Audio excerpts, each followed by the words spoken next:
Okay. Good evening, everybody. Welcome to our Space Forum this evening. My name is Bert Dicht. I am the Managing Director of Membership for the National Space Society. And on behalf of my colleague, Larry Ahern, Vice President of Chapters, welcome. We've got a great presentation for you this evening. Next Gen Space Engineers, the Tufts CubeSat Team's bold mission. You're going to hear some great information tonight. So again, thanks for joining us. What I'd like to do is always go through the agenda. So we'll just discuss some virtual etiquette. You're all familiar with that. A few NSS announcements. Then I'll be talking about what's coming up next with our space forums because we have another one next week. So we're not taking that 2-week break. So I want to make sure everyone's prepared for that. And then we'll get right into our program and I'll introduce our panelists for tonight. As always with our virtual etiquette, we ask that you try to submit a question using the Q&A function. It works out best because we can pull that right out and the speakers panelists can see that directly and it works well. But feel free, as I always say, to use the chat. And we only ask that you be respectful of the panelists and the audience, again, because everybody sees that. We did get, as always, a number of questions that were submitted beforehand, but we love to take questions as we go along. And if anyone does want to ask a question personally, you can raise your hand. But let's wait till we get to the Q&A session for that before you raise your hand, and we can turn on your microphone. So we look forward to a real great dialogue with our panelists tonight. Oops, it looks like I went one too far. As always, we say if you are enjoying programming like this, the space forums and town halls, we ask you to support our cause, make a donation to support NSS. I will put this link into the chat for you. And I thank you in advance for the support. We always get some support at each space forum. So thank you all for doing that. And all of you who are members and those who are donors to NSS, we really appreciate the great support. And finally, complete the Space Forum survey at the end of the session. The survey is anonymous. It only takes a couple minutes, and it really does help us. We really do appreciate the comments that we get, and we are using it in our planning sessions. So thank you in advance also for doing that. I'd like to get into a few of our announcements for tonight, and we'll go through these real quick. First, I just wanted to let everyone know that the latest issue of Ad Astra is out. This is issue 2024-4. Do apologize.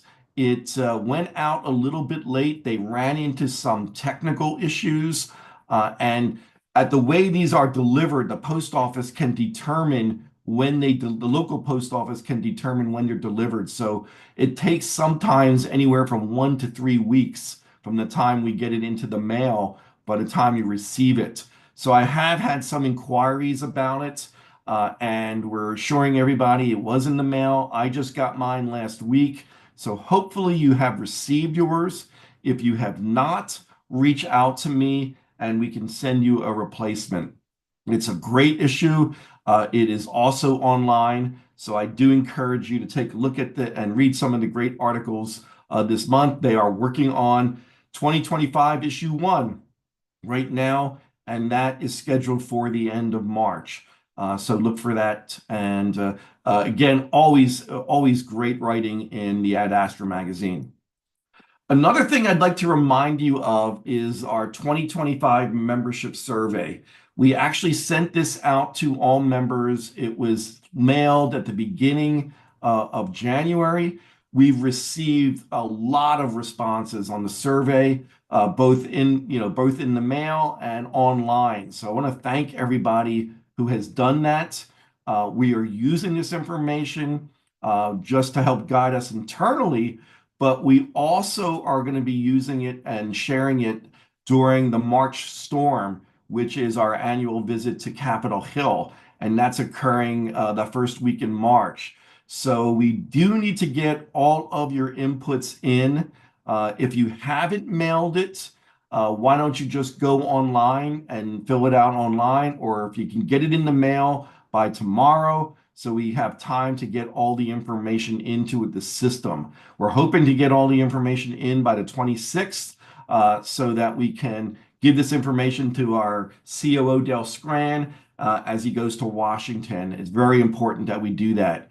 And then we are also planning a town hall on March 13th to share some of this information, and it's quite possible we'll see something written up in our downlink newsletter as well. So some really great responses, your thoughts on, for example, Artemis, your thoughts on Mars sample return mission, what you think our priorities should be, what programs you like from NSS. All that is in the survey, and we really do appreciate you filling it out. You can use the QR code there, and I will put this link into the chat. So thank you in advance again for doing that. So what is upcoming? As I mentioned, we're doing another Space Forum next week. I might have mentioned in the past that we were supposed to have Mr. Trey Carlson, who was the Chief of Staff for the Kennedy Space Center. Well, Trey is now the acting Chief of Staff for all of NASA as NASA goes through its transition to a new administrator. So he was unable to do that for next week. And we were really going to try to schedule him later, but what they decided to do is to see if the acting Chief of Staff for Kennedy Space Center, Shauna Lovell, would be interested in presenting, and she is. So we have her lined up for next Thursday. She's going to be talking about launching humanity's future. It's everything that's going on at the Kennedy Space Center as they prepare for Artemis, as they prepare potentially for Starship, and all the other commercial launches that are happening there. So I think you're going to find that really interesting. So look for the announcement to go out sometime early next week.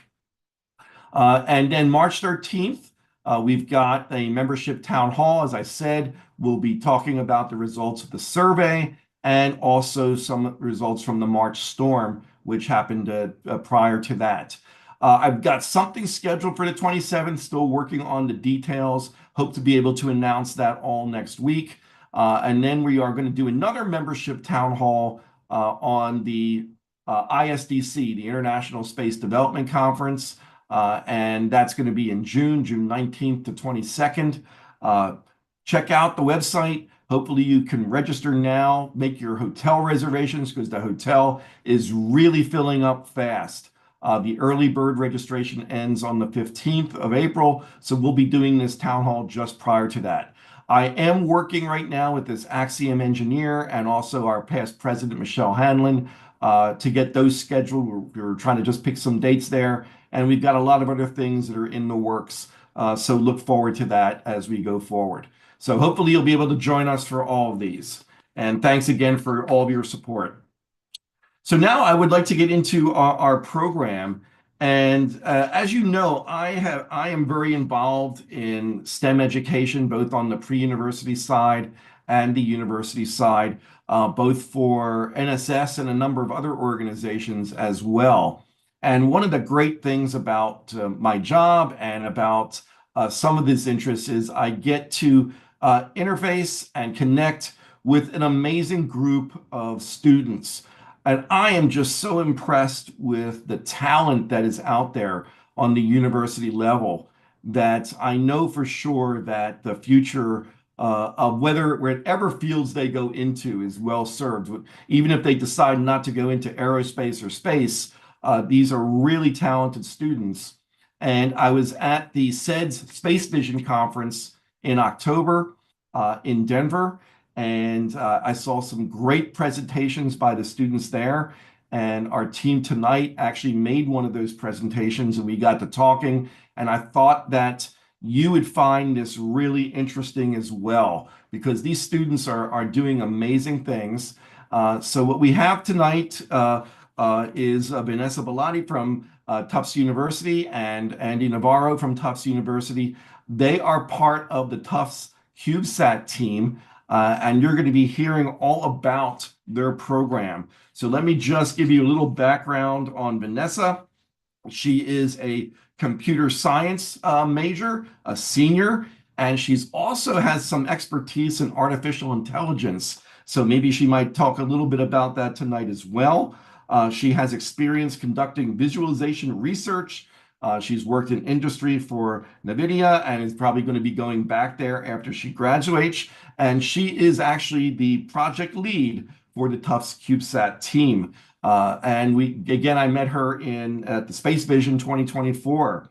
Andy Navarro, he is a junior in mechanical engineering, just like me, but he is working with robotics, hardware development. He's done work at Amazon Robotics. He's actually led the mechanical and structure sub-teams for the CubeSat. And like me and a lot of others, he's very passionate about space technology and STEM outreach. So I really want to thank them for joining us tonight. We are looking forward to the presentation, and then we'll get to questions afterward. So I'm going to stop sharing right now and turn this over to Vanessa. Thank you so much, Bert, and to everyone at NSS for welcoming us today. I'm really excited and grateful for this opportunity. So hopefully everyone can see my screen and it's being shared well. Looks good. Awesome. So today we're going to be talking to you about space debris detection and classification on board a 2U CubeSat form factor. Bert did wonderful introductions, but again, my name is Vanessa Bellotti. I'm the project lead of the Tufts CubeSat and have been for the last 2.5 years. And I'm joined today by Andy Navarro, who is a junior at Tufts and leading the mechanical and structures sub-team lead. So our outline for the talk today is we're going to motivate the problem of space debris, go into the educational impact of our work and how we try and connect and speak to students both at the university level and even younger at the high school level to get them excited about space and the important issue of space debris. Then we're going to go into some mission parameters and orbital mechanics of what we're really trying to do and what our goals are. Then do a little bit of a technical systems overview, mainly focused on software, machine learning, which is our payload, and then structures. And lastly, we'll talk about one of our latest accomplishments, which I'm immensely proud of for the team, which is our submission to the NASA LANA CubeSat launch initiative back in November 2024. And we'll close out with questions, as Bert mentioned. So going into that design overview I promised, our requirements are that we carry a 2U CubeSat to low Earth orbit. So if you're not familiar with the CubeSat form factor, that's 10 centimeters by 10 centimeters by 20 centimeters. So not very big for a satellite.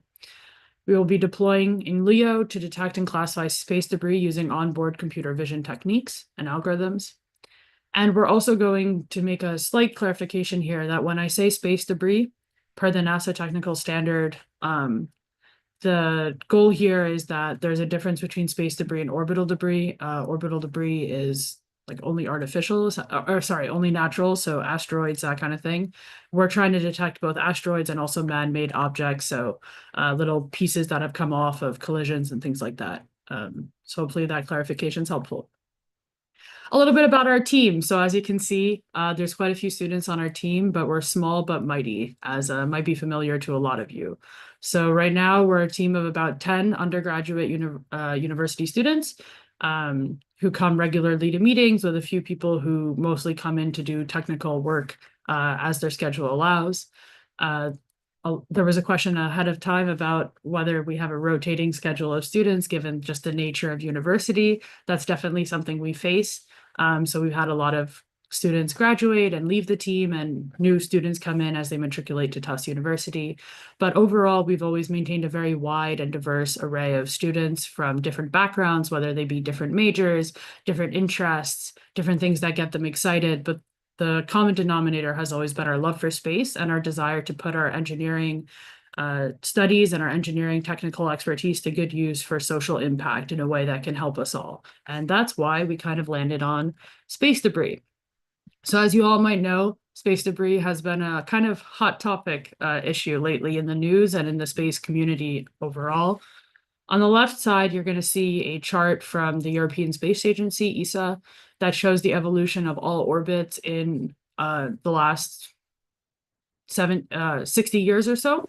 And it's definitely an exponential curve with an explosion of orbits happening yearly in the last 10 or so years. So you're getting towards 35,000 orbital launches per year in the last few years, which is an increasingly unsustainable amount of orbits, especially because, as we see on the right side, the payloads are getting bigger, and that leads to more collisions overall. So when collisions occur in low Earth orbit or in higher altitude orbits, we get to a situation that we're facing now in 2025 with 31,750 pieces of debris being regularly tracked by space surveillance networks. That's about 8 million kilograms of debris in near Earth space environment per a 2022 estimate by NASA, and it's only growing year over year. And all of this is to say that doesn't actually account for possibly thousands of unknown numbers of pieces of debris. So these huge numbers of this amount of weight and amount of pieces of debris only actually accounts for pieces of debris that are fairly large in diameter and that are easily trackable in terms of their trajectories. How much more debris is there that isn't tracked, that isn't known about? That's kind of what we're trying to solve and what we're trying to help mitigate and address. Stefano Antonetti, who works at D-Orbit, a space company, has a really great quote that I like. He said, "We must consider that such debris travel at a speed of about 20 kilometers a second, which turns them into hypersonic bullets that can tear a steel panel like it was made of paper. This is a huge hazard for day-to-day satellite operations and a threat for the future of space exploitation." Clearly, that is a huge issue and something that we're very dedicated to try and play a small part in helping to mitigate as students. Furthermore, when we're talking about space debris, size really matters, and to an astonishing degree. The NASA technical standard on limiting orbital debris defines that any debris above 1 millimeter in diameter and for low Earth orbit is a source of concern.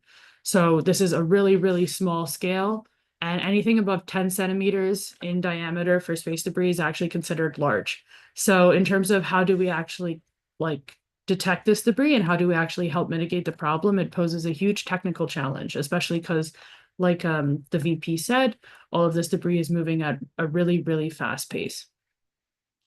So our mission and objectives are to foster STEM engagement with local high schools through educational and hands-on workshops in the field, to do space debris tracking utilizing a star tracker system and related algorithms, and to transmit this data to a ground station for required post-processing and analysis by our team.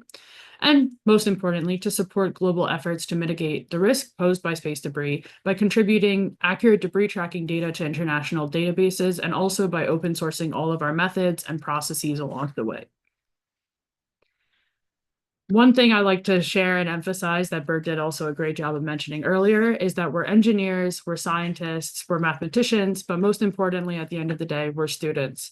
And as passionate students who lack an aerospace department at our home institution, we know how important it is to encourage other students to feel like they have a space where they can contribute and to feel like they can belong in the aerospace industry.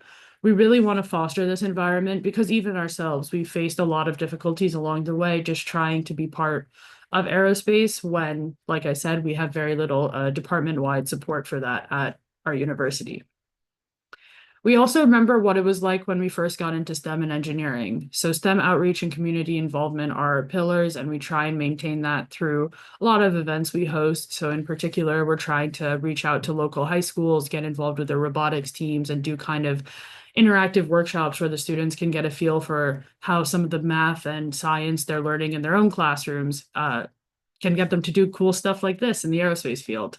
So recently we talked to a professor who was like, I just taught my students what a matrix is and how to do some basic linear algebra. And we were like, our entire project, I see nothing but matrices and linear algebra. So it was a really great way to kind of ground us in, I think, something that all of us can remember doing our first time as engineers and mathematicians.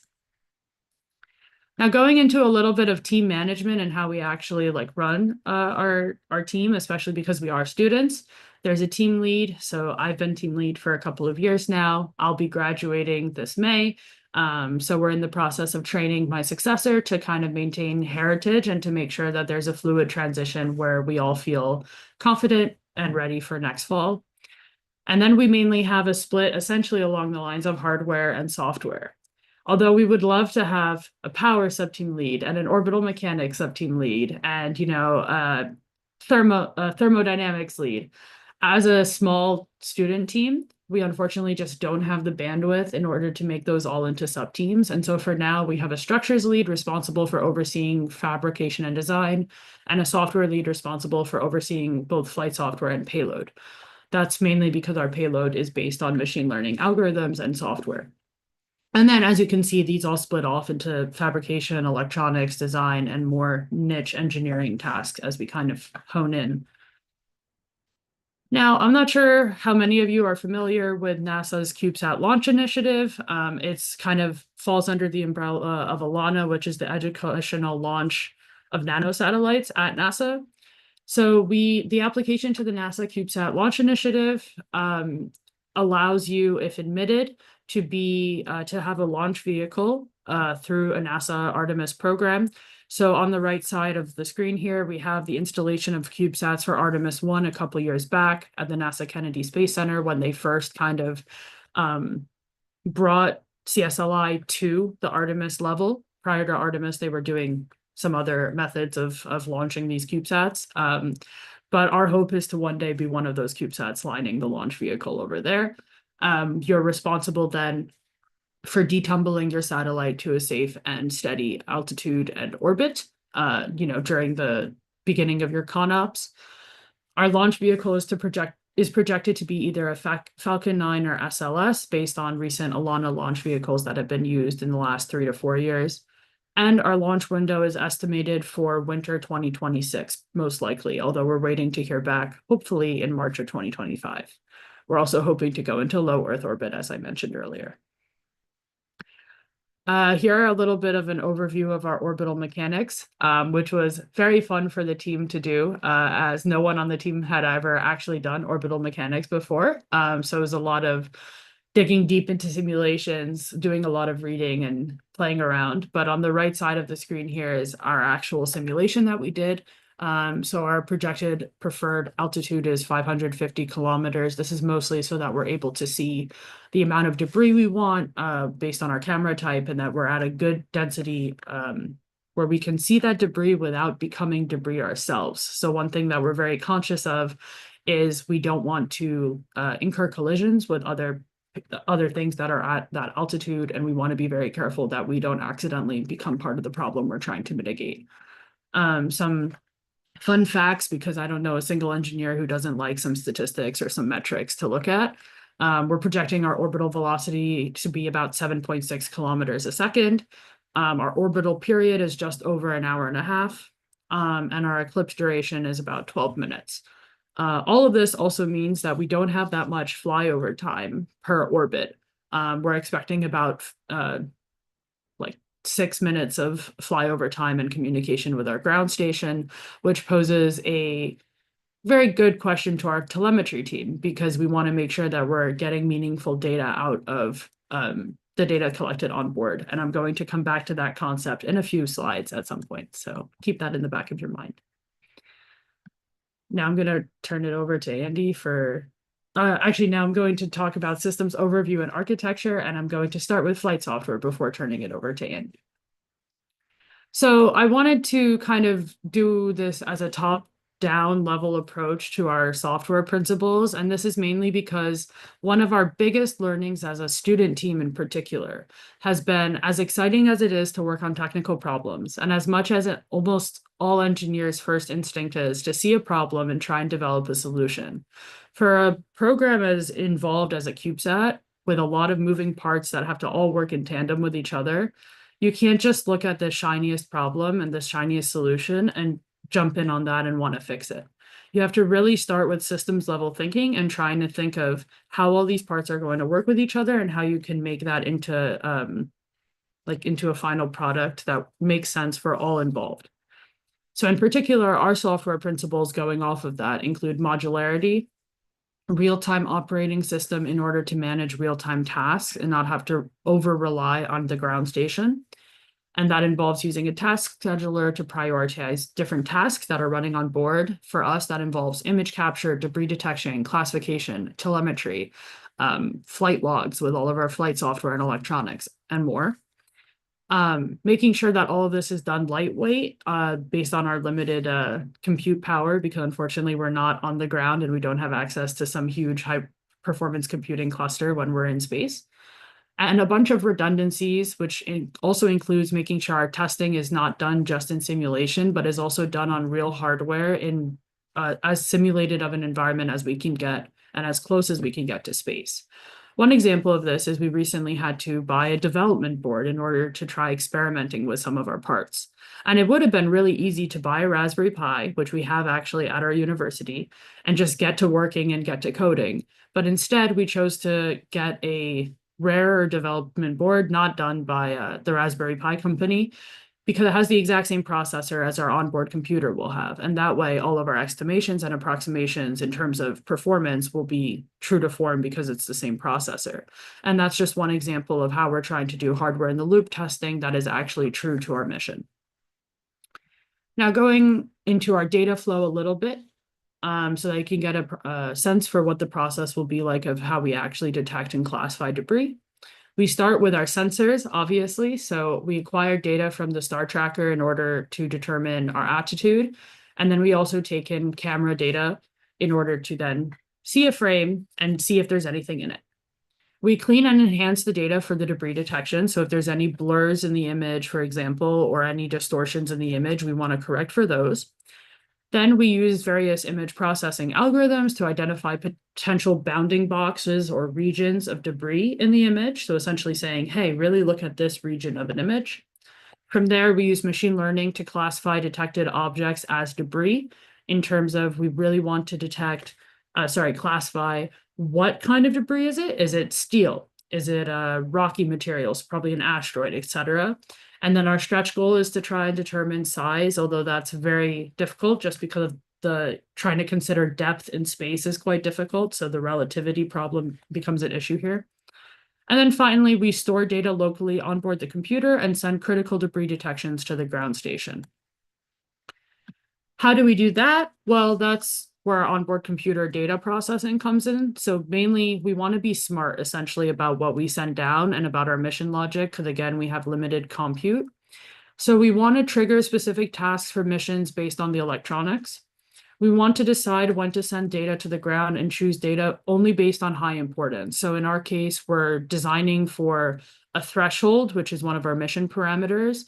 If the confidence score is below that threshold, we don't send that information down to the ground. But if we have high confidence that there is debris in that region in the image, that's when we send that data down to the ground. And for data storage, we store images with detected debris, and then we also store some metadata. So in this case, attitude data, debris detection confidence, and the final classification output done by the model are all stored and sent as a package together with the original image. As you can imagine, we've had a lot of learnings as a software team. One of our most critical ones is that good documentation is always critical, but it's even more critical when your team involves a variety of students who are graduating, going to study abroad, going on co-op, etc. And so when you have a revolving door, you really need to make sure documentation is squeaky clean so that everyone on the team can continue the good work no matter what. Also, that sub-team leads really need to recognize, highlight, and play to their developers' strengths in order to accomplish goals on a small team. So whereas at the beginning, we had a lot of an exploratory pattern of, hey, would you be interested in learning more about this? Would you be interested in researching the real-time operating system? Now we have a little bit more of a tailored approach because we know our teammates more and also have had a couple of years of experience at this. That way, people who like low-level software, for example, don't have to spend time doing high-level commands and data that they might not enjoy. And we kind of have a better matching process for that. As I said earlier, we design top-down and we focus on design patterns without being lost in the technical weeds right away. And this helps to keep our mission alive and focused on the overall mission and not just on small niche components. When lines are blurry on a small team, delegation is more important than ever, not less. We tried to have people wear multiple hats at the beginning, a lot of hats, and at times that became really burdensome, which is something we did not expect to be a finding, but that was really valuable, I think, to all of us, developers and also team leads. Now on to the payload. I'm going to talk about very briefly about how to train a machine learning model. So when Bert told you I might talk about AI, he was correct. Yeah. Basically, if you're not familiar with training a machine learning model, it's very popular nowadays. Your system learns by being shown examples, in this case, input images paired with a correct label. So in our case, debris, no debris, and the bounding boxes of where in the image. Training data is used to train the learned weights. That indicates features to the model. So for example, at some point, our model is going to learn this is the edges around a debris, this is the interior piece of the debris, et cetera. Testing data is used to evaluate the performance because what engineer doesn't like a good metric? Principle to live by for any machine learning model. It doesn't matter if it's text or image or audio or music, I don't care what. You never show your testing data to the model while it's training. And also 80% of ML is actually data collection and data cleaning and working with your data. That's really important. And it's why we've spent a lot of time thinking about what kinds of data we can use to train our model. Now, how do we actually evaluate it? Because if you have a model that's telling you, hey, 90% chance of debris here, let's go study it. That's all well and good, but how do I actually get that 90% chance?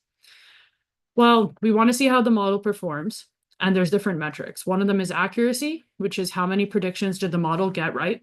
Pretty simple. It's kind of like how you would test a student on an exam. There's precision, which is of the debris that the model said was debris, how many were actually debris?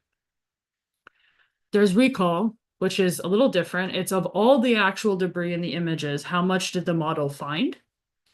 And there's some really helpful bullseye charts, as in like dart bullseye charts that show the difference between precision and recall like better, although I didn't have time to cover it today. And then we want to consider, does the model perform well in different lighting conditions with different object sizes or with noisy images, such as having motion blur, which we do expect to have going at the speeds we're going at our altitude. We also want to check to make sure that the model doesn't memorize the training data and that it actually does well in new situations that it hasn't been in before. And that's a machine learning problem called avoiding overfitting. How we're going to do this is we're going to do classification using a convolutional neural network. So we're going to probably use transfer learning, which goes into the whole lightweight thing I was talking about earlier with our software principles. But transfer learning essentially is a way that we can leverage pre-trained models that are trained on a lot of data, most of which we don't care about, such as, for example, dogs and cats, which I don't expect to see at low Earth orbit unless something's very wrong. And we basically take that model, we change the architecture a little bit, basically just the end of the architecture. We add our own data set, which should be fairly large in order for the model to actually learn something. We specify our classes of interest. So sorry, dogs and cats, but no, more like asteroids and satellite pieces, for example. And we retrain it, keeping in mind all the good stuff that the model has probably learned with its much bigger data set than we can possibly make. So for example, a Google neural network probably knows what steel looks like, or what aluminum looks like, or what a rock looks like. And that's something we can take advantage of in order to then narrow down those classes into our classes of interest. And we're using visual information from the data in order to do this, and that's the convolutional neural network bit. It's a computer vision-based neural network approach that's really popular in both academia and in industry. Here's an example of why we need transfer learning. So we used a pre-trained computer vision model in order to try and see this where the debris is. So as humans, we're really good at this task. We can see there's one in the upper left quadrant of this image. There looks to be a rock there. And there's one about in the middle right of the image. There seems to be like a small rock there as well. Instead, the model thinks that there's a person, 36% confidence that there's a person in the lower left of this image. I think we can all tell pretty conclusively that's wrong. And that's essentially why we need to supplement it with our own data in order to make it more accurate at its task. Yes, this is very preliminary. We're working on getting it better. It will never be this bad, but it was a very funny result. This is an actual convolutional neural network if you're interested in learning more about them. In this case, we will use the example of a cat, but basically what happens is you have a sliding window going through the image and filtering out parts of the image and trying to learn features or basically things about the image. So you're going to start with low-level features, such as where is there a line? Where is there a little round bit? Where is there a pointy triangle? And from that, gradually, you start learning, okay, there's a line. Okay, there's an intersection of multiple lines. Okay, there's a triangle, and that's an ear. And then you learn, okay, there's an ear, there's a face, there's a cat. That's a bit of an oversimplification, but that's essentially all this is doing. It's looking for features and then building them in layers to get more abstracted until you find the object your goal is. Has machine learning been done on CubeSats in space? Yes, I can confirm to you it has. So JPL had this really interesting paper from 2015 of onboard machine learning classification of images by a CubeSat in Earth orbit. In this case, they were using a random forest, so not a neural network, to classify pixels as being cloudy, clear, or outer space. They were mostly pointing the camera towards the Earth and trying to take Earth images, which is why outer space was kind of the catch-all category of not what we're looking for exactly. They integrated image acquisition, processing, and classification into one single pipeline or system. They trained the classifier pre-launch on the ground, similar to kind of what we're trying to do. And then they used test imagery that they got from a high altitude balloon flight to validate whether their model was doing well. They also did onboard data analysis. So they filtered out images who had a classification probability failing to meet their thresholds, which is kind of confirming our idea that a threshold technique will filter out a lot of bad data and save our telemetry from having issues due to that limited passover rate that I talked about. This is also a different paper that did prove that you could do a CubeSat net ultralight CNN on a 1U CubeSat, so even smaller form factor than ours and consequently with less compute as well. This was a few years back, but one thing that they did really interesting, and which as a machine learning engineer, I can definitely recommend. If you have a training goal that's really niche, so like detecting debris where there's not a lot of publicly available debris images out there to train on, one thing that you can do as a kind of wise data augmentation technique is flip those images that you do have, rotate the images that you do have, try and come up with different ways that you can essentially make a bigger and more generalized data set out of what you do have in order to account for different scenarios that might not originally be in your data set. So that's something we as a team are intending to do, and we've been working on coming up with kind of a pipeline that automatically runs data augmentation on a data set that we do have. I've kind of already gone over a lot of our payload learnings overall, but essentially we really have to optimize for a small 2U form factor, and it requires a lot of planning in order to make all those optimizations come together synchronously. We have to be able to replicate our hardware being launched into orbit. So that includes buying the same processor to kind of approximate how many frames can we process a minute? How many frames can we process in orbit? How long does it take to run inference on our model? So basically to get out an answer from our model, that kind of thing. We want to be really meticulous about it, and this not somewhere to cut corners. We also don't want to treat our model as a black box. We want to know why it's saying the things it says. So we want to debug what it says. And the way you do that is by really honing in on like what features contributed to the final output. There's like a whole research field about like being able to analyze the features that were deemed relevant by the model. And we also realized that we're a software team mostly. So my background is a machine learning engineer, kind of that's what I went to school for. But we can't just nix the hardware. We have to think really long and hard about our hardware requirements in terms of our actual camera sensor. And this is not a decision that should be rushed. It's a decision that we really spent a lot of time on, at least 4 or 5 months. It was one of the harder decisions we had because it was mission critical. And it's something that as a software mostly defined team, we really took to heart. That being said, I'm going to pass it over to Andy for structures for now. Awesome. Thank you. So yes, I'll be talking more about the technical details of what our structures team has been doing. So I've been leading the structures mechanical team for the past few years. And I'll be mostly talking about the chassis and some of the hardware that we have developed as a team as well. So to start with, our CubeSat follows CubeSat design specifications. outlined by NASA and different CubeSat developers to ensure compatibility with deployment systems like the Peapod. Specifically, since we applied for the CSLI proposal, we wanted to make sure that our chassis was able to fit into different modular dispensers. So that was one of our key decisions in order to design our chassis. So yeah, starting with the chassis, this is the backbone of our satellite. The design incorporates several key features. Here on the right, the left one is our most updated schematic. The right one was one of our first prototypes from last summer. But yeah, some of the key features of our design. First off, it's a modular frame, so it's split into three sections. We have our side panels, we have our corner rails, and then the top and bottom cover. So the reason they are designed this way has been primarily for a streamlined integration, repairment, and maintenance.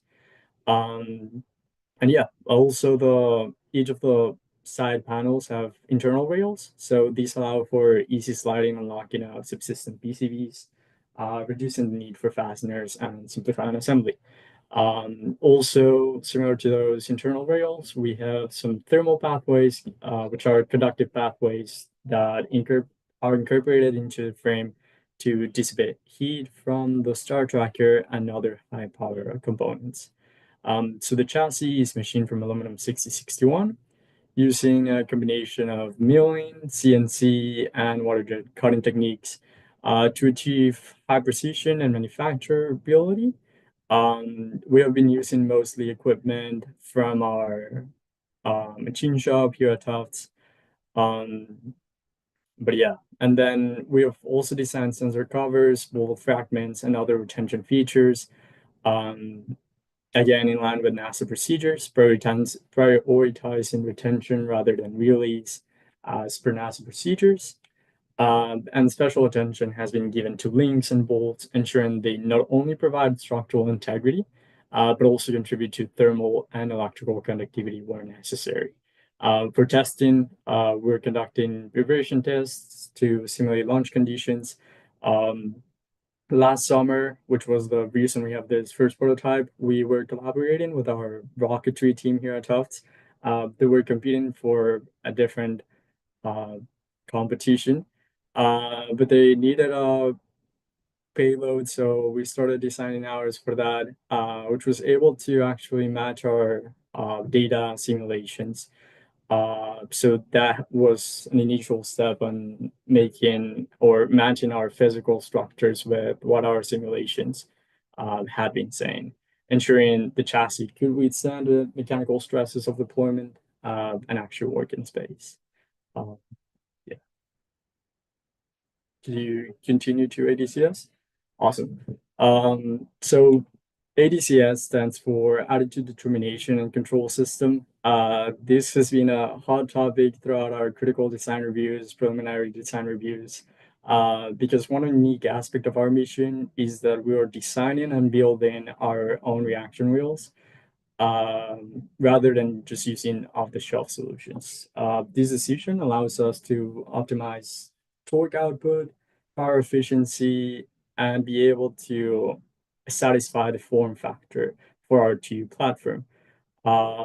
Specifically taking into account that the camera, all of our payload is taken up to about 1U.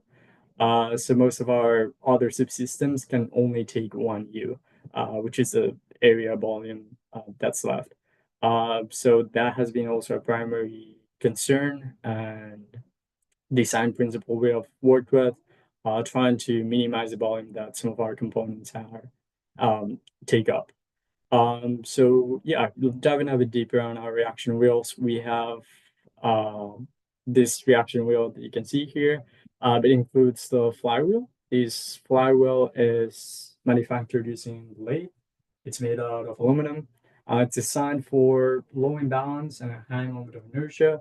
Then we have this really small DC motors, which are providing precise torque control. We also have in this CAD, you can see the small blue and the orange parts. Those are cases made out of steel that are housed in the motor.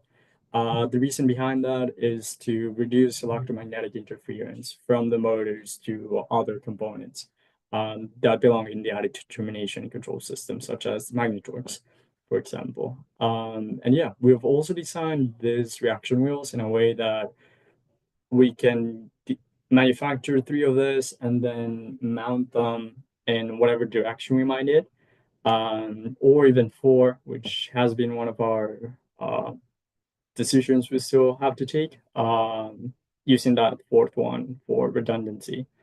But yeah, that's mostly it with ADCS.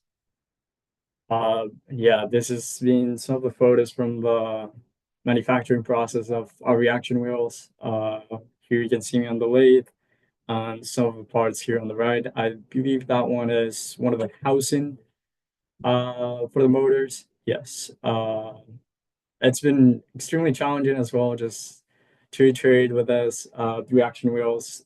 Being in a university that does not have an aerospace department, or that our team is extremely new, when you go to the machine shop and you're like, hey, I really want to manufacture this sort of stainless steel, nobody in the machine shop has ever used stainless steel on a lathe, and you're like the first one in the university to do it. You can burn a lot of components if you don't know how to, if anybody has never used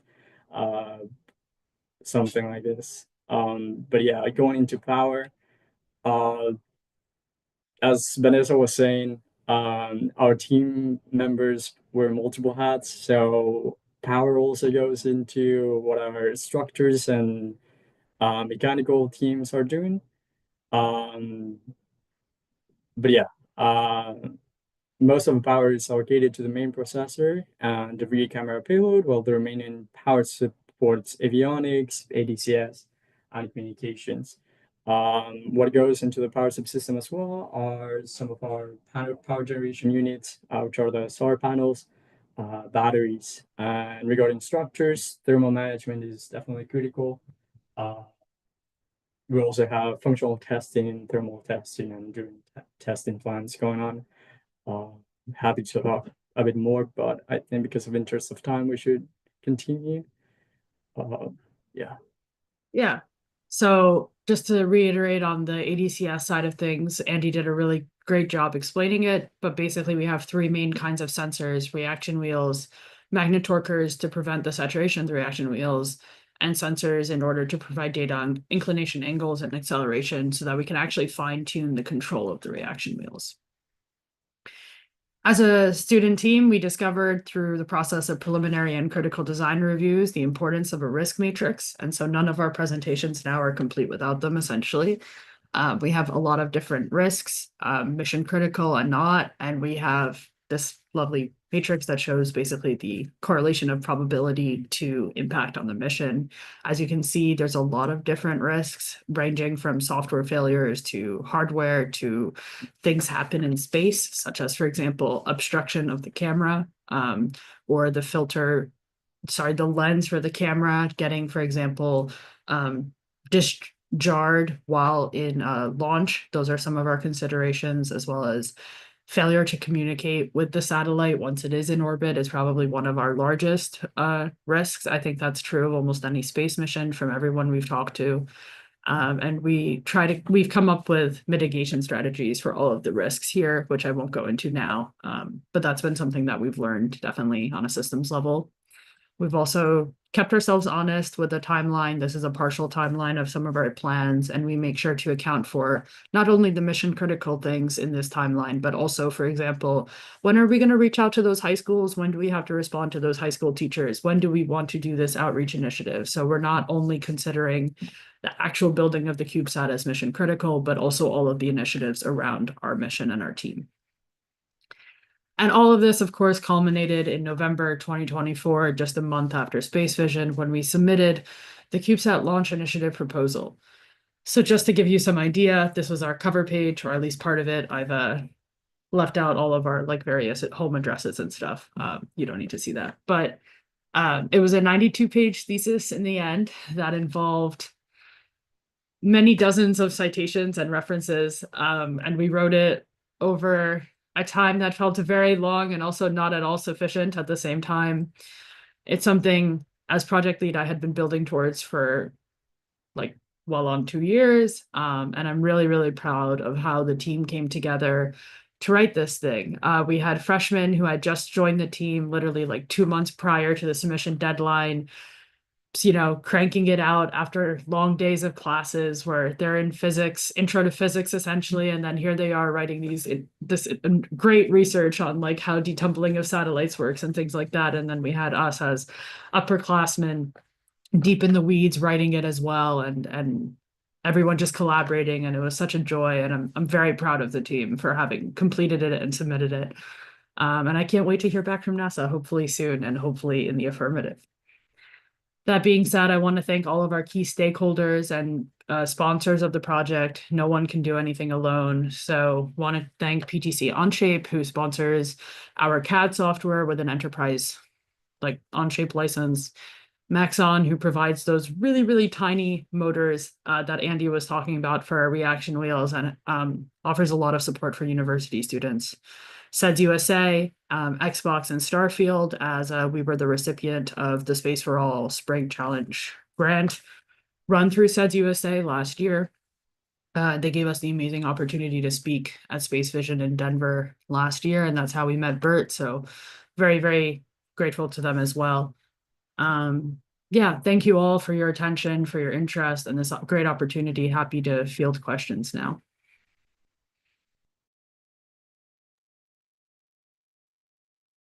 Great. Thank you so much, Vanessa and Andy. Do you want to stop sharing so we can see you both? There we go. That was a really great presentation. We really appreciated giving us so much technical information as well. And I think everyone enjoyed it. I was going to ask you, you mentioned maybe some of our viewers don't know, you mentioned the 2U. Could you explain that? That's a size. Could you just share what that means to people so people might understand better? Yeah, so for CubeSats, the gold standard is the 1U, which is a 10 by 10 by 10 centimeter form factor for the whole thing, chassis and everything kind of going inward down to the smallest electronic. So 2U is just 10 by 10 by 20 in the other dimension. And they go up to, I don't know, I've seen like 15U papers and things like that. And that's much, much bigger than what we have for us. Also much more expensive than as a university team we could afford. But yeah. Right. Very good. I think I'd like to just get a little background on both of you. What led you to study a STEM field? And did you have interest in space, or what drove your interest in space as well? So I'll ask you first, Vanessa. That's a great question, Bert. So for, I think, technology or computer science in specific, my dad's a solution architect. He started out as an electrical engineer, and from an early age, I really liked problem solving, but I also really liked creativity. So I always enjoyed writing novels as a kid and things like that. And my dad saw, you know, this kid who liked creativity, but also was really happy solving problems for people around her, and said, you know, computer science kind of lets you do both. You should think about that. You can innovate solutions and you can really let your imagination run wild, obviously within standards and specifications. So I took my APCS class in high school kind of as a result, loved it, fell in love with programming, never thought I'd leave Java programming, although I since have in the last few years. And that kind of sent me on the track for computer science. And then I've always loved space. Actually, my capstone project as a high schooler was a simulation of satellite motion for physics education to kind of try and make high school students or middle school students understand like circular motion in a kind of relaxed and simplified orbital trajectory simulation. And that really set me on to learning about satellites, learning about trajectories, loved it. Got into Tufts, saw that we used to have a CubeSat team that kind of fell apart my freshman year. And then by sophomore year, I had a little bit of experience under my belt, knew how to be a college student, quote unquote. Right. And I said, I can't let this team die. Nobody else is filling in the role of leading it. And I don't know what I'm doing. I don't know how to be an aerospace engineer. I'm gonna figure it out. And so that's kind of my path. Fabulous. How about you, Andy? Yeah, so I think I don't know, ever since I was a child and still now, I'm extremely curious person. I think that's pretty common from everyone who's in STEM. But just the eager of being able to answer questions that either might not have an answer yet or are still to be explored. I think that passion for just exploring the world has been the motivation why I got into STEM. Then during high school, I did the space camp program in the US. So that was my first approach to space exploration. And then I did first robotics competition as well in high school. I think that one of the questions was something got into that. So yeah, I think during high school I got to explore a bunch more fields within STEM, and I discovered that I really enjoyed building stuff, trying to get ideas and then just bring them into real life. And that's everything mechanical engineers do. Um, so yes, I think I discovered that passion mostly throughout high school, through those so like classes, extracurriculars and so on, and then here at Tufts for sure. Great. Thank you so much. You had to make one decision to do a project and you decided to build the CubeSat. What led you to come up with the idea? Carl was asking, what led you for the idea to do this space debris project? Yeah, great question. I'll never forget we were all sitting in this one room on campus that doesn't really have any outside windows, and we were all kind of hunkering down and we were like, what payload should we do? And we had a lot of great ideas thrown around. There was like some algae detection challenge from NASA out that year, and I don't know, so a lot of great ideas thrown around. And one of the things what mostly interested us is we had been to Space Vision that year as well. And we were talking about some ideas introduced about, I can't remember the actual name for the problem, but essentially the congestion of space debris in orbit such that nothing can be launched anymore, and how troubling that is, because I think we all here love space and we love exploring space and we love taking that finding down to Earth, and it would be a real shame if we could never launch something again because it's too cluttered for us to actually get out, right, of low Earth orbit. And so I think we all were talking about that.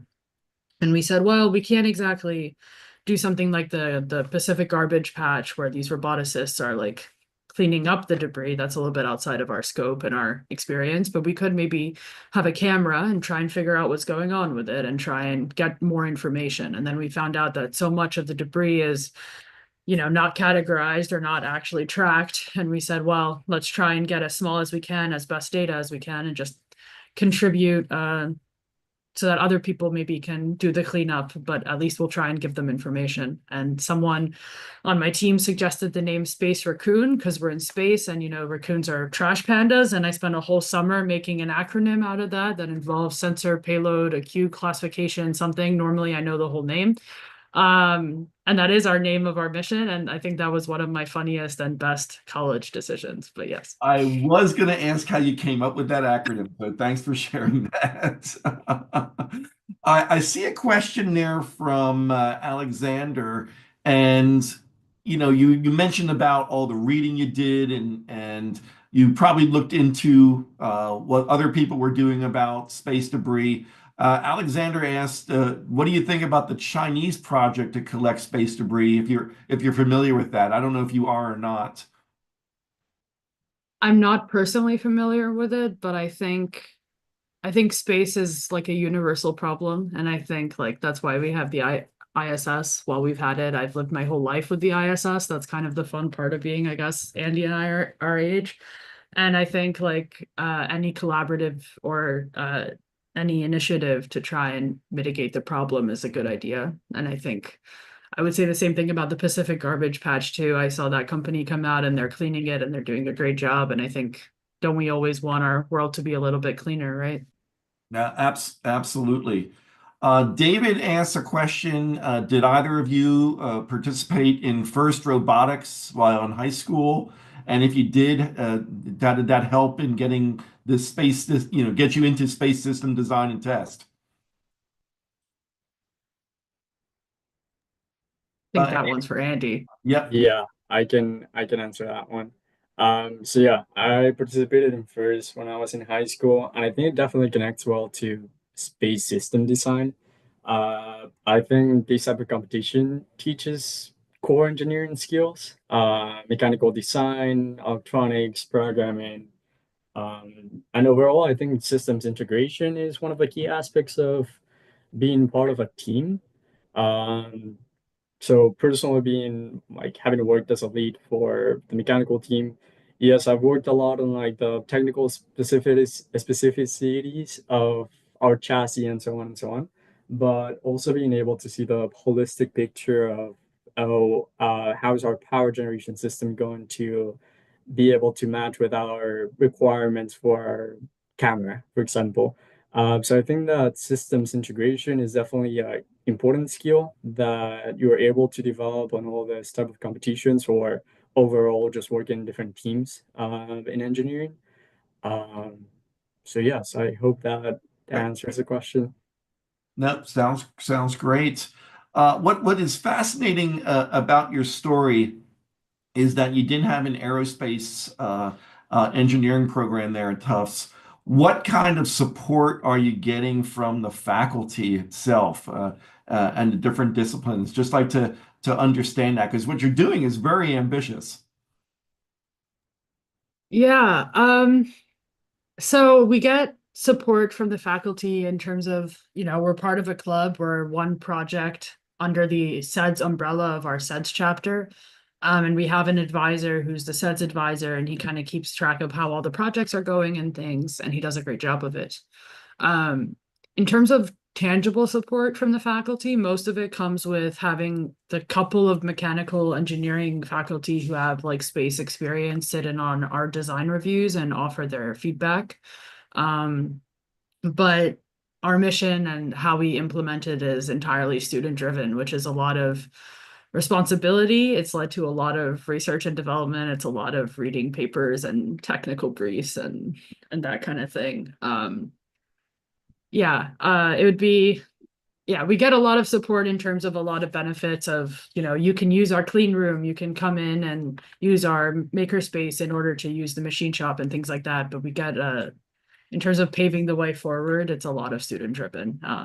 I used to say, and it's no longer the truth, that it starts and ends with me. And I'm very glad that the team has grown and that we now have such a, wide net. But it still remains true that it starts and ends with the team. Right, right. Boris asks a question, Star Tracker for navigation, why not GPS? One of our professor asks the same question, as he's one of the foremost GPS guys in the world. And I remember my sophomore year going in with him, and he was so gung-ho about GPS.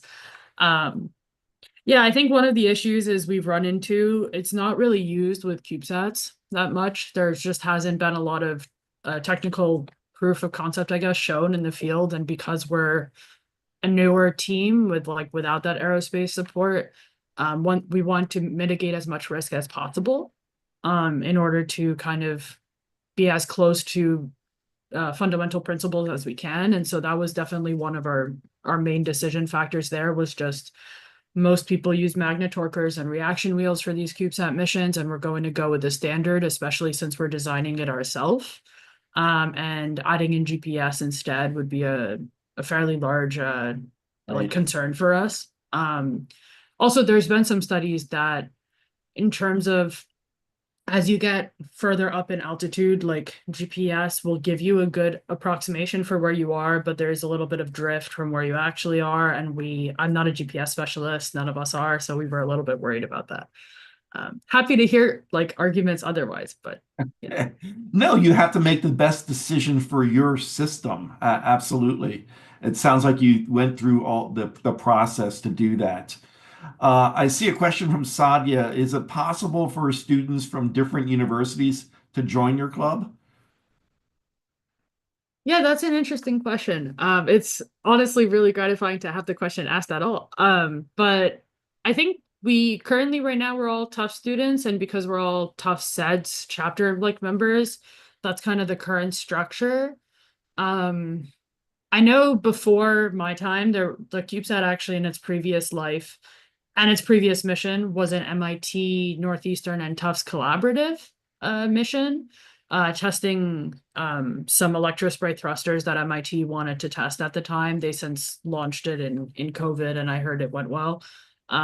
So there is a precedent for it in terms of we have worked with other universities in the past. If you look up like Tufts SEDS, there should be contact information. I guess we're open to conversations. But right now we're confined to our university. Right. Brian asks, with all the processing on board the cubes and the size of the cubes, where will the source or sources of energy come from to operate all the functions? So we're currently looking into solar panels and solar cells to be on a few of the faces of the cube itself. We're currently sourcing those just because we're finalizing our last power schematics and power draw, and we obviously aren't going to be looking into power generators until all those calculations have been verified and double checked and triple checked. But they will be coming from solar cells, and that's fairly popular for LEO CubeSat missions. Right. Sounds good. Carl asks about, are there any other applications for your system? I think our system overall, like Andy was touching on, is fairly modular, like on a sub-team level, like a subsystem level. Like, for example, our chassis is very modular. Our system for how we're thinking of putting in the boards within the cube itself is going to be fairly modular as well. So I can imagine if you have a different, let's say you have a different camera application, such as Earth pointed, like, I don't know, analysis of clouds or something, I can imagine our overall design might be pretty useful. I also think it's useful for the ADCS part in that we're going to open source it all and we in-housed a lot of it. So you can just take, let's say, the reaction wheels and see, hopefully manufacture them yourself and plop them into whatever your specification is. So we're kind of hoping that even if your overall mission doesn't align with ours, like certain design decisions or specifications that we made will be helpful for you along the way. Right. Last year we had a team from Embry-Riddle on the Space Forum, and they were part of designing this camera that was used on Intuitive Machines 1, Odysseus, that landed on the moon. And a number of students, we were actually at we had a big party here for the launch, and the students came back, students who had graduated were able to come back. Do you see yourself being able to come back when your CubeSat launches? I think Andy and a lot of people on my team have heard me say this, but I'm planning if and when we get our launch date, I definitely have plans to be there. And I'm also not intending to be a stranger to the team either. I'll be graduated. I won't be as hands-on on the team, but I know I'm leaving it in good hands. And so all of you, if you're watching this on recording or live, kind of some of you are here. I have faith in you all, and you're going to do great. And I look forward to seeing your success in a few years. And I know you're going to make me proud. So yeah, definitely. Very good. Let me see. Helen here has a long question. Let me see. Thanks for sharing such valuable insights. It ties perfectly into what I've been exploring through MIT's New Space Economy course about sustainability and the future of space exploration, especially regarding space debris. The European Space Agency estimates are already over 36,000 debris objects, which you've actually have mentioned as well. Picture yourself forecasting the space debris challenge 20 years from now. How do you see it evolving with today's trends? And what creative solutions would you design to track, manage, and reduce the debris to ensure a sustainable space environment for future generations? Well, Helen asked the easy questions, doesn't she? I think there were at least 3 separate panels of this at Space Vision 2023, and they were all Right. by like industry professionals. But my best crack is Andy and I spent a couple of days deep in the weeds of space debris calculations sometime right before our proposal submission. And we were looking at how exponentially it's been growing year over year. So my forecast is at the current rate, It's looking like we're going to have a lot of debris. And yes, that's a very scientific measurement, I know. But in terms of mitigating it, I mean, I think if you follow the NASA standard for orbital debris, which we are, and like kind of designing around it. So Andy mentioned making sure all of our fasteners are bolted in such a way that like they're not going to like be prone to falling off and then just, you know, floating into the abyss and becoming debris and that kind of thing. I think if we all collectively do that, obviously that's good, but you're always going to have some probability of two bodies colliding in orbit. Even if we get that probability as low as humanly or automatedly or whatever possible, there's still going to be a chance. I think we should all just try and engineer for that chance to be as low as possible and really think about everything critically. So, for example, one thing we've talked about is like, do we need a cap on our lens? We're always going to want to take pictures. We're always going to want that cap to be off. Why not just take it off before launch so that it doesn't accidentally jostle around and become a hazard or, you know, increase our chance of something bad happening there in the debris end. So I think always think small and try and do your best, and then maybe the overall landscape will be better if we all do that. Right. I see a question from Mahesh, but I'm wondering if he's speaking about the, is this conference meant for middle school students? I think, Mahesh, I don't know if you're talking about the SEDS conference, the Space Vision, that is meant for college students, if that's what you're talking about. Again, where I met Vanessa.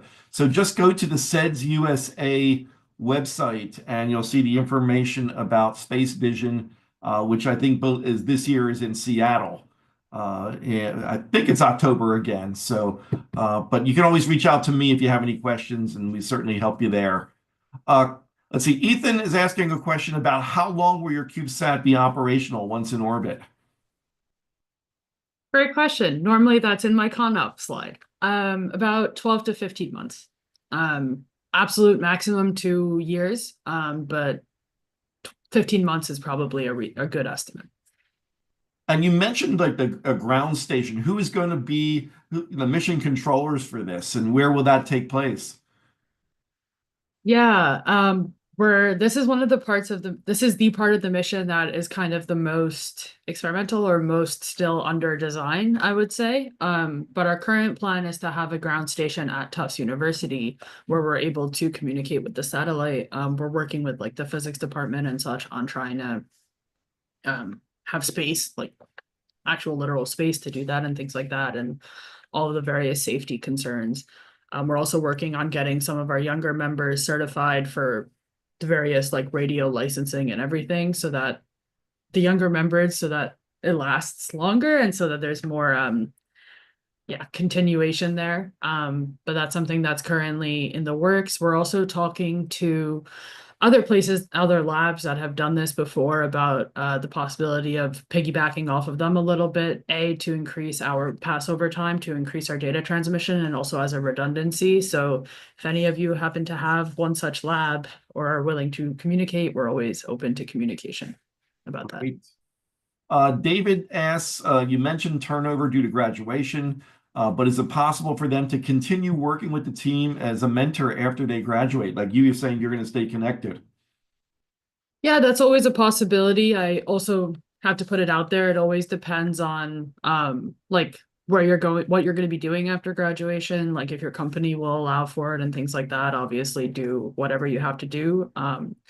Yeah, that's always an opportunity. Actually, one of the people who used to be on Tufts CubeSat back when it was a collaborative effort and a completely different mission, completely different structure, was one of our critical design reviewers for our NASA CSLI submissions for that whole review process. And she told me it was a great experience being able to review after being in industry for like 5 years, our team and our progress. And so I guess that's always a pathway, and it actually did happen to our team. I know we are just about out of time. Okay, if we go a few minutes longer and get a few more questions in. Yep. I'm good, yeah. Sounds great. One of the things that impressed me was talking about your proposal. And as you mentioned, when you took over as the project lead, you didn't know anything about this, and it seems like you've done an extraordinary job as a project manager. How did you bring everything together with as you said, you had incoming freshmen working on it, you had seniors working on it. How did you manage all of those people to produce this 92-page proposal? There was a lot of, I mean, I have to say I'm grateful I have a great team and people who are really dedicated. I mean, also for anybody out there, like considering doing this, like I want to be really transparent. There's going to be moments where you like don't think you're going to make it and you're like looking at the deadline and you're like, am I really going to be able to finish this? Am I really going to get it in? Is everything going to come together? And if I was sitting here and telling you that's not going to happen, I wouldn't be transparent with you, and I will like acknowledge that. And there were definitely hard moments too where I had to really like look at my other leads in the eye and text each other, and we were all like, okay, realistically, is this going to be okay? And that's definitely part of it. And the fact that we all felt like we could be honest with each other and like actually make a judgment call was huge. And so having a good rapport with everyone and being able to be honest with each other, I think is just critical to any kind of like being able to make decisions. That being said, delegation was really important. So for example, there was someone on the team who was like, I really want to do something, but all the sections that are left to be written are kind of under control right now. Like, what can I do? And I was like, listen, we don't have a bibliography. All we have are links. And like we have links. We commented on our very long Google Doc, like paragraph by paragraph, all the links. We had no formal citations. And I was like, you know what? If you could do all the citations for us, you don't know how much of a godsend that would be. And thank God for her. She went through and she did it all. Fabulous. And, you know, that was hugely important. So it's like really delegating things and thinking of things, whether they be small or whether they be large, like tackle on a huge section and go write it up, you know. Not everyone has to do that. Also, like, I mean, I myself, for example, wrote a lot of the machine learning, like technical part of the paper, and I had like computer scientists on the team, like go and edit them and be like, is this clear? Does this make sense? Just like, please pick my brain and please tell me if I'm wrong. And I think everybody did that who did a lot of writing because it was a lot of writing to do in a short time. So we all definitely wanted to hold each other accountable. And I think that's what made it hopefully a strong submission in the end. Very good. I saw there were a couple questions that were submitted, and I think also Carl asked a question about what are your plans after graduation? And I know you're graduating in May. Andy still has a little bit of time to go, but where do you see yourself? Great question. Yeah, I'm going to be going back to NVIDIA next in this, I guess, calendar year. But for me, I'm so used to thinking of academic years that for me it's next year, but whatever. But yes, I co-opted NVIDIA last year. In the springtime, I took a semester off, where I didn't take a semester off of CubeSat, even though I could have, but I took a semester off from university to do a full-time co-op at NVIDIA. It was a great experience, and I'll be going back there as a technical marketing engineer for enterprise AI. So I'm looking forward to that. I'm looking forward to a couple months of break before then as well. Absolutely take a break. Absolutely. How about you, Andy? Yeah, so most of my experience has been mostly on robotics. So I've done a few internships in robotics companies, and I think you mentioned it when you introduced me. I did an internship at Amazon Robotics, and similar to Vanessa, I'm now doing a co-op next semester. So I'm taking a semester off of college during the full semester to work full time at Amazon Robotics again. So yeah, my path is probably just going to go down the robotics industry. Very good. Sadia, I see you raise your hand. You'd like to ask a question? Yeah, so I want to ask, is it possible to use the magnet on the CubeSat and deorbit some debris and bring it back to Earth? We're using magnet workers, which like take readings about the magnetic field in order to determine where you are relative to like the Earth's magnetic field for attitude determination. But other than that, we don't have like an actual magnet on the CubeSat itself. In theory, though, yes, that would definitely be feasible, especially I would imagine if you had either an actual satellite or one of the larger end CubeSats, like the 15Us I was talking about earlier. You probably could have a large magnet and attractive. Honestly, because a lot of the debris are really small, it would probably be quite effective. And then one of the nice things you were asking about mission time earlier, Bert, is that just because of our altitude, we're guaranteed like this is not going to happen, but at absolute mathematical maximum 5-year deorbit just naturally by the degradation of our orbit. Which is great because NASA's requirement is that you deorbit within, I don't remember if it's 7 or 10 years, but way above our mathematical maximum. So like being able to just bring those small pieces downwards would be great because they would burn up in atmosphere and mitigate the issue. I think there's a couple of companies working on things like that. I think there was a Chinese company mentioned earlier on the call. Definitely great ideas. I'm hopeful that people will implement it. Very good. One last question to both of you, and just like to get any kind of final impressions from you on what you think you've learned from doing this and how you think it might better prepare you for working in industry. So why don't we start with you, Andy? Yeah, so going back to our point I made earlier today, I think being mostly part in leadership, being in a leadership position has definitely been a lot of lessons. Specifically since we're not an aerospace university, and I'm leading design, fabrication, power, etc., where it's fields that sometimes I just don't have the experience on. So being able to delegate a lot of these things and just being able to naturally try to find resources, networking has also been one of the huge lessons from this. As Vanessa was mentioning earlier, our faculty mentors are pretty useful, but not as useful as we wanted them to be. So a lot of like our leadership position roles have also been networking with industry partners, trying to look for funding. So that has also been a massive lesson as well. Yeah. Great. Vanessa, what are your thoughts on that? Everything Andy said, first off, so that's great. I agree with him wholeheartedly. I feel like everything's been a lesson. Like I could probably write a 92-page thesis about every lesson I had making the 92-page thesis in itself. But some of them I think, well, actually one of the most interesting on a personal level was as I've been project lead over the last few years, my ability, like my bandwidth to like get into the nitty-gritty technically has unfortunately gotten a little bit smaller. And now I'm actually getting back into it because there's some parts of the flight software I really want to get my hands dirty in before graduating. But I think at some point the learning of, you can still be an engineer and you can have a really important impact on the team without doing every single technical calculation. That was something that was really important for my own growth.